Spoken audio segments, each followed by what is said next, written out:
Good morning friends.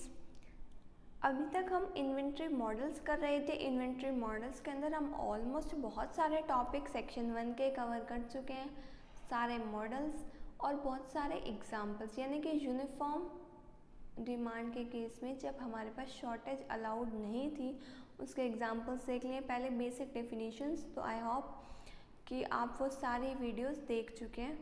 अब इसके बाद आज की वीडियो का हमारा जो टॉपिक है वो है examples based on inventory model when shortage is allowed and second uniform replenishment. इन दो मॉडल्स के एग्जाम्पल आज हम देखेंगे कि हमें किस तरह से पहचानना है कि किस मॉडल का एग्जाम्पल है और किस तरह से हमें अटेम्प्ट करना है। आई होप आपको सारी वैल्यूज़ याद है। अगर याद नहीं है तो आपको सारी values with the help of model निकालनी आती हैं। तो आइए चलते हैं अपने फर्स्ट एग्जाम्पल पर, जिसकी स्टेटमेंट है a contractor has to supply engines to a truck manufacturer at the rate of 20 per day. देखिए, सबसे पहले 1 बाय 1 लाइन हमें इतने कंसंट्रेशन के साथ रीड करनी है कि ताकि हमें क्वेश्चन पढ़ते पढ़ते ही सारा कंसेप्ट क्लियर हो जाए कि हमारे पास इस क्वेश्चन के अंदर किस मॉडल से रिलेटेड न्यूमेरिकल है, वो क्या पूछ रहा है और बाकी हमें निकालना क्या है। तो और जो मेन टॉपिक्स हमारे पास इसके अंदर, जैसे हमें कहीं से डिमांड मिल जाएगी, परचेसिंग कॉस्ट की वैल्यू, तो वो हम साथ के साथ नोट डाउन कर लेंगे। अब देखिए इस लाइन के अंदर ये ₹20 क्या है। A contractor has to supply engines to a truck manufacturer। एक कॉन्ट्रैक्टर ट्रक मैन्युफैक्चरर के पास इंजन सप्लाई करता है एट द रेट ऑफ 20, यानी कि ट्रक मैन्युफैक्चरर की डिमांड 20 इंजन्स की है। यानी कि हमें कंक्लूजन यहाँ से क्या निकाल रहे हैं, हमारे पास ये जो 20 दी हुई है ये डिमांड है 20 पर डे। अब मैंने पर डे साथ में क्यों लिखा, ताकि आपको नोट करते हुए याद रहे कि हमें हर चीज़ पर डे में ही निकालनी है। Next line, the penalty in the contract is ₹100। Penalty हमारे पास ₹100 है पर इंजन की, पर डे की, for missing the schedule delivery date. अगर एक भी दिन हमारे पास डिलीवरी डेट से लेट हमारे पास हम स्टॉक को पहुंचाएंगे, यानी कि अपने आइटम को पहुंचाएंगे, तो ₹100 पेनल्टी लग जाएगी। इसका मतलब शॉर्टेज कॉस्ट हमें दी हुई है, शॉर्टेज कॉस्ट को हम डिनोट करते हैं CS से। अब ₹100 ऑलरेडी पर डे की है तो हम ये एज इट इज़ ₹100 लिख लेंगे, ठीक है, पर डे पर इंजन, ठीक है। नेक्स्ट लाइन पर अब हम चलते हैं। नेक्स्ट लाइन के अंदर हमें क्या कहा हुआ है, the cost of holding N engine in stock for 1 month is ₹150। एक इंजन को स्टॉक करने के लिए हमारे पास जो होल्डिंग कॉस्ट लग रही है वो कितनी दी हुई है, 150 पर मंथ। तो अगर हमें पर डे की होल्डिंग कॉस्ट निकालनी है तो हम 150 को अपॉन 30 कर सकते हैं, यानी कि ₹5 पर डे आ गई। क्योंकि जब भी हम किसी क्वेश्चन को सॉल्व करते हैं तो हम कोशिश करते हैं कि हमारे पास सारी वैल्यूज़ एक ही यूनिट के अंदर हो। तो मैंने यहाँ पर क्या किया, होल्डिंग कॉस्ट निकाल ली। और क्या दिया हुआ है, his production process is such that each month 30 days का हमारे पास मंथ दिया हुआ है। कहीं आप उसको डाउट है, कहीं आप 31 ना मान ले या आप कहीं फेब का मंथ ना मान ले, तो 30 डेज उसने स्पेसिफिकली लिख दिया। He start producing a batch of engine through the agencies and all are available for supply after the end of the month. Determine the maximum inventory level at the beginning of the month. देखिए, आपको अगर exam में ये question आ जाए तो ज़्यादा दिमाग लगाने की ज़रूरत ही नहीं है। सिंपली देखिए, शॉर्टेज कॉस्ट दी हुई है और हमारे सिलेबस में अभी तक एक ही मॉडल ऐसा है जिसके अंदर शॉर्टेज अलाउड है। और अगर शॉर्टेज अलाउड है तो ये कौन सा मॉडल का क्वेश्चन बन गया, व्हेन शॉर्टेजेस आर अलाउड। हमने जस्ट लास्ट लेक्चर के अंदर यही वाला मॉडल किया था, EOQ model, when shortage are allowed, ठीक है। तो अब मैं एक्सपेक्ट कर रही हूँ आपको वैल्यूज़ वगैरह याद है और ये 30 डेज़ को और हम लिख लेते हैं, ये हमारे पास टाइम है, ठीक है, क्योंकि वो क्या कह रहा है, his production process is such that each month he start, यानी कि जब भी वो अपना प्रोडक्शन स्टार्ट करता है उसके 30 दिन के बाद वो अपना स्टॉक डिलीवर हमें आइटम को डिलीवर कर देता है, यानी कि at the end of the month. हमें निकालना क्या है, सबसे पहले आप वो देख लीजिए, determine the maximum inventory level at the beginning of the month. कितनी मैक्सिमम इन्वेंट्री हमारे पास होगी eight the beginning of the month, यानी कि हमें देखिए एक बार मैं आपको रिमाइंड करा दूं,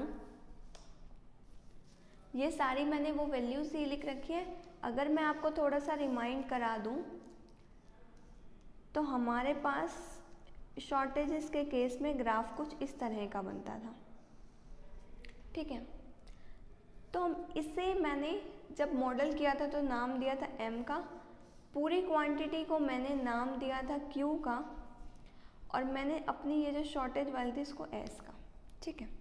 तो मुझे क्या निकालना है इस क्वेश्चन के अंदर, मिनिमम मैक्सिमम इन्वेंट्री लेवल, यानी कि मैक्सिमम इन्वेंट्री कितनी जाएगी, यानी कि m स्टार, ठीक है। अब देखिए m स्टार का सिंपली मेरे पास फॉर्मूला क्या है, सी एस अपॉन में C H plus C S T star, sorry Q star.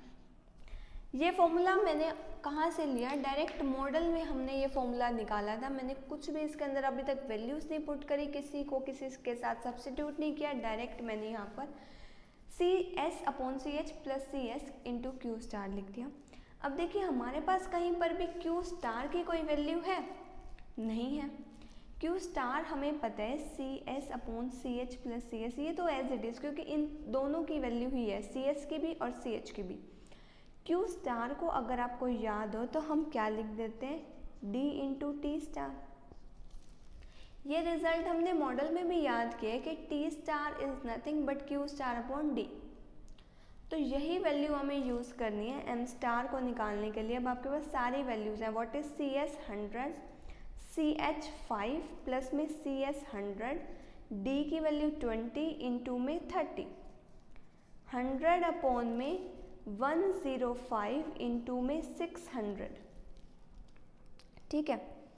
आप इसको अगर इक्वेट करेंगे तो 571 आएगा आंसर, यानी कि मैक्सिमम इन्वेंट्री हमारे पास at the starting of each month, यानी कि मान लीजिए ये एक मंथ कंप्लीट हुआ तो यहाँ पर ये जो लेवल है ये है 571।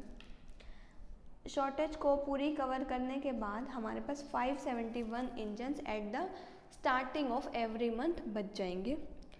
तो हमारे पास यहाँ पर सी एस की वैल्यू दी हुई थी, जहाँ से हमने कंक्लूजन क्या निकाल दिया कि ये EOQ model with shortage are allowed का क्वेश्चन है। अब एक और क्वेश्चन देखते हैं इसी मॉडल का और पहचानेंगे हमें कैसे पता लगा कि ये इसी मॉडल का क्वेश्चन है। देखिए नेक्स्ट क्वेश्चन की स्टेटमेंट क्या है, a manufacturer has to supply his customer with 24,000 units of his product every year. एक मैन्युफैक्चरर हर अपने कस्टमर को हर साल 24 यूनिट्स प्रोवाइड कराता है, इसका मतलब डी की वैल्यू हमें 24,000 दी हुई है और पर ईयर के केस में इस पर बात है, ठीक है। The demand is fixed and known, demand fixed है और नोन है, हर मॉडल के अंदर हम अपनी अजम्पशन यही लेकर चलते हैं। और देखिए डिमांड फिक्स्ड एंड नोन, इससे एक और बात क्लियर हो गई कि EOQ model with different rate of demand तो नहीं है ये, क्योंकि उस मॉडल को छोड़ के बाकी हर मॉडल के अंदर अजम्पशन यही थी कि the demand is fixed and known. तो हमारे पास बाकी के 3-4 मॉडल्स जो है उन्हीं का ही क्वेश्चन बन सकता है। और देखते हैं इन्फॉर्मेशन क्या दी हुई है, since the unit is used by customer in an assembly operation and the customer has no storage space for units, if the manufacturer fails to supply the required unit, the shortage cost is ₹2 per unit। अब हमें एक और बात clear हो गई, CS हमें दिया हुआ है ₹2 पर यूनिट पर मंथ। देखिए हमारे पास शॉर्टेज कॉस्ट पर मंथ के अंदर दी हुई है, ठीक है। और हमारे पास क्वेश्चन से साफ दिख रहा है कि ये चीज़ पर ईयर में, तो इसको भी तो हम पर ईयर में निकालेंगे। एक साल के अंदर 12 मंथ तो ₹24 कॉस्ट आ गई। उसके बाद देखिए the inventory cost is ₹1 per unit per month. Inventory cost का मतलब होल्डिंग कॉस्ट पर मंथ एक यूनिट का हमें ₹1 पे करना पड़ता है, यानी कि पर ईयर हमें ₹12 पे करना पड़ेगा पर यूनिट का।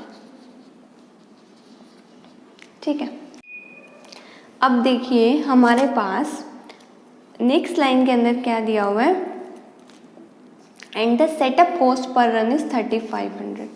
सेटअप कॉस्ट हमारे पास 3500 है, यानी कि ऑर्डरिंग कॉस्ट 3500 है। ठीक है, पता हमें लग गया कौन से मॉडल का ये क्वेश्चन है। अब सिर्फ हमें वैल्यू सब्स्टिट्यूट करनी है और आंसर्स निकालनी है। देखिए हमारे पास फॉर्मूला सबके ऑलरेडी हमें पता है। इस क्वेश्चन में हमें जो चीज़ फाइंड आउट करनी है वो 4 पार्ट है। एक तो ऑप्टिमल रन साइज जो हम फर्स्ट पार्ट में निकालेंगे, ऑप्टिमल रन साइज यानी कि क्यू। ठीक है, बाकी के नेक्स्ट पार्ट्स में क्या प्रूव करना है वो हम साथ के साथ देखेंगे। देखिए अब इसके अंदर अगर मैं आपसे पूछूं कि Q की वैल्यू हम कैसे निकालेंगे, तो देखिए Q का formula when shortages are allowed, उस केस के अंदर हमारे पास क्या था, √2DC0 अपॉन में CH, CS प्लस में CH अपॉन में CS। ठीक है, इज इक्वल्स टू √2। D की वैल्यू कितनी है हमारे पास, D की वैल्यू है 24,000 इंटू में C0, what is the value of C0, 3500। ठीक है, अपॉन में CH, CH की वैल्यू हमारे पास है 12। ठीक है, इंटू में CS plus CH, 12 plus 24 36 upon में CS 24। ठीक है, ये कैंसिल आउट, ये कैंसिल आउट, 3 2 6 4 आ गए। ठीक है, इसको जब हम इक्वेट करेंगे, आप इनकी वैल्यू अगर कैलकुलेट करते हैं तो इसका आंसर हमारे पास आएगा, ये ज़ीरो सारी मैं बाहर निकाल रही हूँ, 1 2 3 4 5 अंडर रूट इंटू में 24 इंटू 36 अपॉन में 4, इसको भी मैं एक बार अगर कैंसिल कर दूँ, सॉरी ये 35 है तो ये 6 आ जाएगा। ठीक है, इसको सॉल्व करके मेरे पास आएगा 4.583 इंटू में 1000 इज इक्वल टू 4583 यूनिट्स। देखिए आप इसको एक और पॉइंट तक सॉल्व करते हैं तो एक और पॉइंट तक भी आता, वो पॉइंट्स में जाता और हम उसको राउंड ऑफ करके लिख देते। अब इसके बाद हमें इसी क्वेश्चन के अंदर नेक्स्ट पार्ट के अंदर निकालना है the optimum level of inventory M eight the beginning of any period. आपको पता है M की वैल्यू हम कैसे निकालते हैं, मैं सिर्फ फॉर्मूला लिख देती हूँ, आपको वैल्यूज खुद सब्स्टिट्यूट करनी है। देखिए शॉर्टेज वाले मॉडल के अंदर हमने M की वैल्यू पढ़ ली थी और अभी रिसेंट जो हमने लास्ट एग्जाम्पल किया उस पर भी हमें M की वैल्यू ही निकालनी थी, तो हमने, हमारे पास डायरेक्ट Q नहीं था तो हमने D इंटू टी स्टार किया था। इसके अंदर हमें डायरेक्ट Q स्टार हम ऑलरेडी निकाल चुके हैं, हमें फर्स्ट पार्ट तो सॉल्व करना ही था, तो हम सिर्फ CS की वैल्यू भी है, CH की वैल्यू भी है, CS की भी और Q स्टार की भी सब्स्टिट्यूट कर देंगे डायरेक्टली। अब देखिए हमसे इसने थर्ड पार्ट, एक और पार्ट भी है इसका, थर्ड पार्ट के अंदर पूछ रखा है द ऑप्टिमल शेड्यूलिंग पीरियड, लिख देती हूँ मैं, द ऑप्टिमल शेड्यूलिंग पीरियड। साफ पता लग रहा है हमें टी स्टार की वैल्यू निकालनी है और आपको बहुत अच्छे तरीके से पता है कि टी स्टार की वैल्यू क्या होती है हमारे पास, Q स्टार अपॉन में D, Q स्टार अपॉन में D। Q स्टार की वैल्यू आपके पास आपने फर्स्ट पार्ट में निकाल ली और D आपके पास ऑलरेडी दिया हुआ 24,000, आंसर आ जाएगा 2.29 मंथ्स। और मैं आपको बता दूं अगर आपने फर्स्ट बी पार्ट भी इसका सॉल्व किया तो इसका आंसर आपको वेरीफाई करना हो तो 3055 यूनिट्स आएगा। नेक्स्ट डी पार्ट के अंदर हमें क्या निकालना है, द मिनिमम इन्वेंट्री कॉस्ट, यानी कि T C star. T C star का formula when shortage are allowed के केस में हमें पता है 2D C0CH इंटू में CS अपॉन CH प्लस में CS। ठीक है, आपके पास D की वैल्यू है, C0 की वैल्यू है 3500, CH की वैल्यू भी आपके पास ऑलरेडी है 12, CS की वैल्यू है 24, CH की वैल्यू 12, CS की वैल्यू 24। मैं एक्सपेक्ट करती हूँ आपको सब्स्टिट्यूट करनी तो आती हैं वैल्यूज़। आपके पास आंसर आ जाएगा ₹37,200। ठीक है, तो यहाँ पर आपका ये क्वेश्चन कंप्लीट। अब एक एग्जांपल हम और देखेंगे जिसमें कहीं ना कहीं रिप्लेनिशमेंट का यूज़ होगा और कैसे हमें किसी भी क्वेश्चन में पता चलता है कि ये EOQ model with uniform replenishment का क्वेश्चन है। तो आइए देखते हैं एक बार उस क्वेश्चन को भी। देखिए अब नेक्स्ट एग्जांपल की हमारे पास स्टेटमेंट क्या है। A tyre producer make 16,000 tyres per day. 16,000 tyres वो एक दिन के अंदर बना रहा है and sells him at approximately half that rate.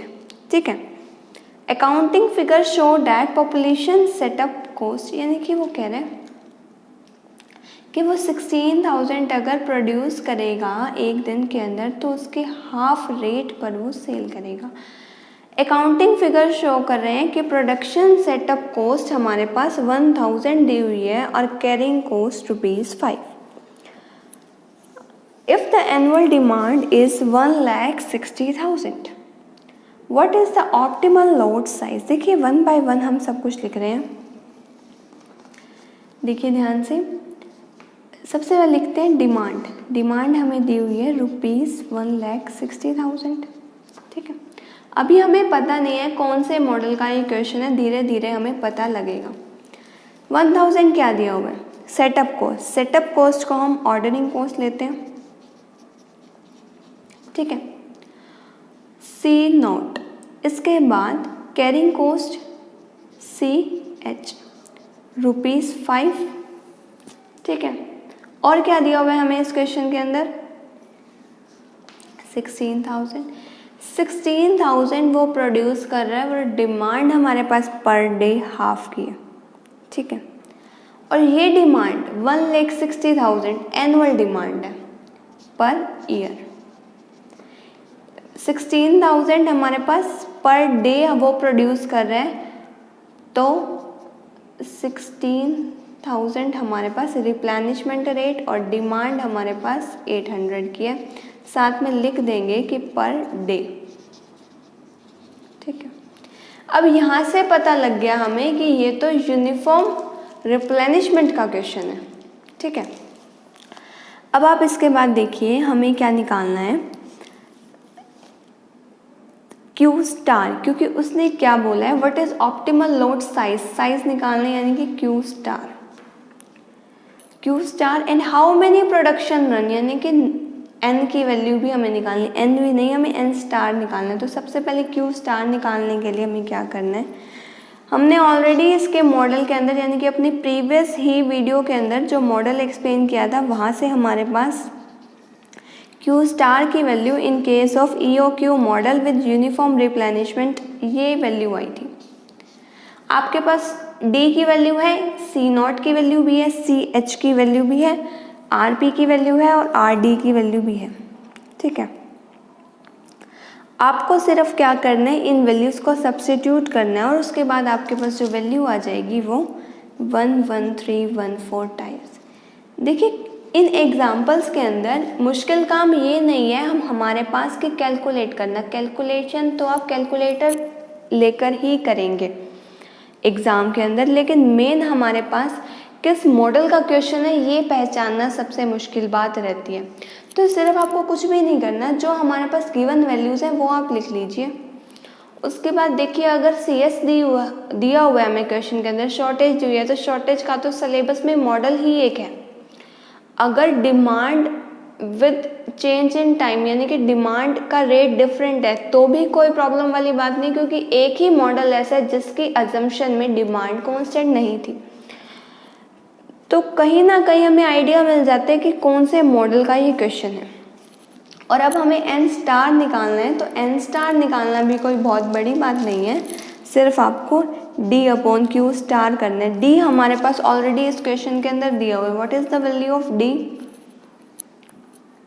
1,60,000 and 11314, calculate करके आ जाएगा 14 रन पर ईयर।